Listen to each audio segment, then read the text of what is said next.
Hello, I have returned. I was very sick last week. I'm feeling a lot better. I thought I'd start with Chainsawman, and then tomorrow, my feelings towards Arcane Season 2, and then Friday, manga recommendation. So we're looking good. Hopefully you enjoy it. Speaking of enjoyment, I really like this chapter. I've always been curious on how Aging's world operated, and now that we're getting more information about it, more information about the humans within it, the concepts that underlie everything, as well as how Denji is about to navigate this situation, is really intriguing. He's really on the spot right now. No proper way to escape, but his mind is working overtime to try and figure things out, and it's very proactive of him, which I love to see, taking things into his own hands. He looks dependable, he looks convinced, he looks motivated. After all the misery, the pain, the suffering, it feels nice to see him move forward. Even if it's just a little bit, even if it might be a little bit delusional, it's working. And at the end of the day, that's what matters.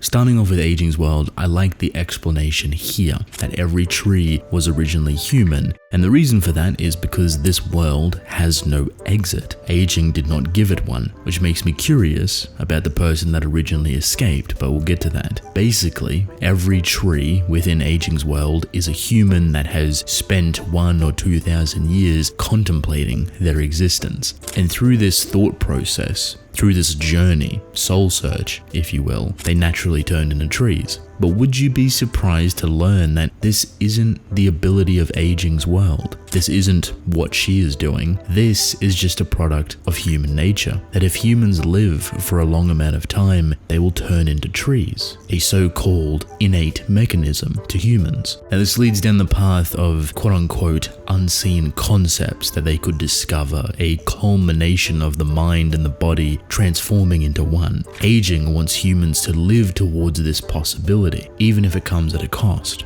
I find it compelling that this idea has nothing to do with aging and more just a human mechanism that has been dormant, and now that we're seeing it because of her. Humans don't live for that long, but if they did, this is the path that they would go. Now if you remember, this is what public safety is trying to achieve. They want to remove aging out of existence so humans can evolve further into this perhaps culmination of thought. However, we and they do not understand the ramifications of that. Erasing aging from existence sounds like a one-to-one idea. You remove aging from humans, but that comes with problems. And what those problems are will most likely vary rather drastically. We've also been told and shown that the world operates in a very messy way. Chainsawman operates in a very messy way. So even if aging ceases to exist and their plan comes to fruition, age itself might still continue to be a product of humanity. It doesn't make sense, and that's kind of the point. The same way that ears were erased, yet it was just the knowledge towards it. Hearing and a bunch of other elements surrounding ears, products, earphones, you name it, still existed.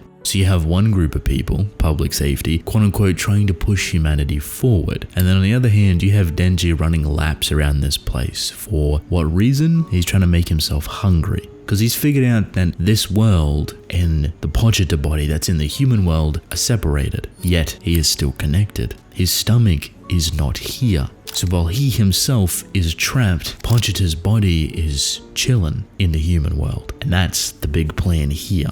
Thanks to Asa making a little axe, Denji starts to chop down a tree, which we know is a human being, and what you get is an incredibly grotesque panel of all of these guts and intestines spewing out of the tree, and Denji starting to devour them. He made himself hungry, he starts to eat the humans from these trees, and now his body is being healed. Not his human body, but Pochita in the human world. So, Pochita is back. If you remember, he was heavily injured and wouldn't heal properly. But now, we have a fight brewing, and one that can be very cataclysmic, very problematic. A fight between Aging and Pochita. However, perhaps it's not going to be in the original location that all of this took place, but where Aging currently is. Public safety headquarters, the big government official area. Chainsawman is heading there, and there is a lot of important people that are going to get caught in the crossfire.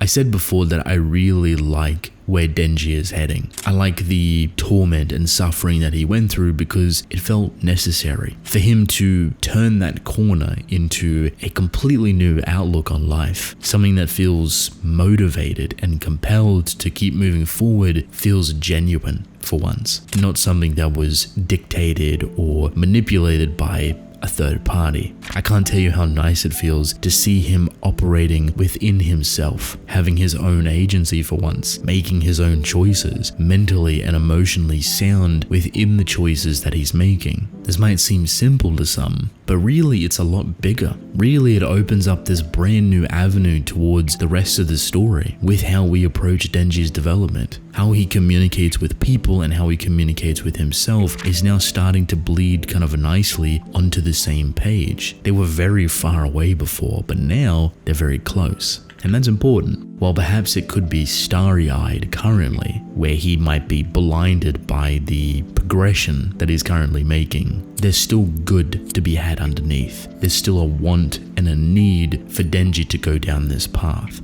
And to really clarify, it's not throwing away his memories or moving on from what he considered to be family, Naoyuta, power, Aki, but instead the opposite, recognizing the importance that those people had within his life and what they meant to him and trying to seek that for himself. Those relationships came to him forcefully, yet he was the one to make them whole. He was the one to make them family. So now you're seeing a continuation of that where he wants to seek his family. He wants to make those bonds again, but this time by his own choice. And admittedly, he doesn't have many options, but he does have Asa and War, and they seem like a very odd combination. They have an odd amount of history, but they slot together really, really nicely. And it's something that you don't even have to take apart romantically. These two don't even have to share feelings like that. And there's a part of me that I believe that they don't really understand their feelings for each other. Romance can be very clear and crystal, but it also can be murky. It can be platonic. It can be something that has no romantic feelings and something that feels more genuine of companionship.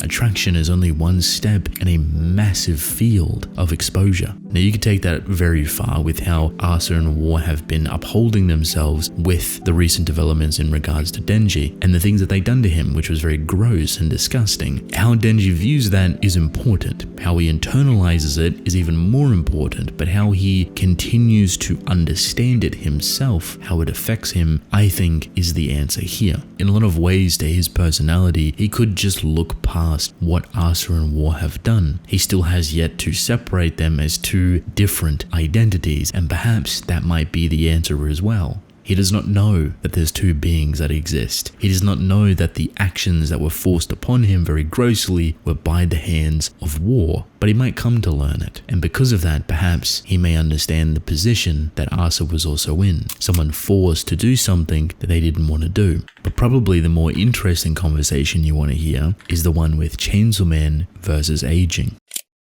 So I don't really know how this will go. There's a lot of options. But the more that I think about it, the more that this fight doesn't really line up properly. No one's really willing to fight here. Does that make sense? I mean, look at aging, for example. She has no real affinity for life. She doesn't care. She just wants to get erased by Denji. And he could easily do that. But now the situation has elevated quite a lot. But there is two problems. Firstly, Pochita, or Chainsawman, does not want to devour aging, specifically for the reason that a lot of innocent children would get killed. And we got a really nice clarification towards that. Pochita is operating intelligently, and Denji understands that he wouldn't just take the easy way out like that, quite literally sacrificing himself and his body not being able to heal because he would not digest aging. So we get to this moment, the second problem, aging and all of these disgusting public safety members and government officials. Who do you think he's going to eat first? All the officials, right? all of the public safety members. But when it comes to aging, maybe something more akin to dismantling, maybe even something more akin to Makima. Being able to digest her but not erasing her from existence, understanding the importance that age has on human life and its limitations. The importance is definitely that we're in the vicinity of all of these powerful people. Depending on who's there from public safety, you could see a big dismantle within their organization. Perhaps you could see Yoshida. Perhaps this might be the time for Kishibe to return. All I know is that this woman right here is in the firing line, and she recently got a volume cover, and I wouldn't be surprised if we get the most weirdest fight with her, but also a death that is very much fitting. I think a lot of us would be very happy with that.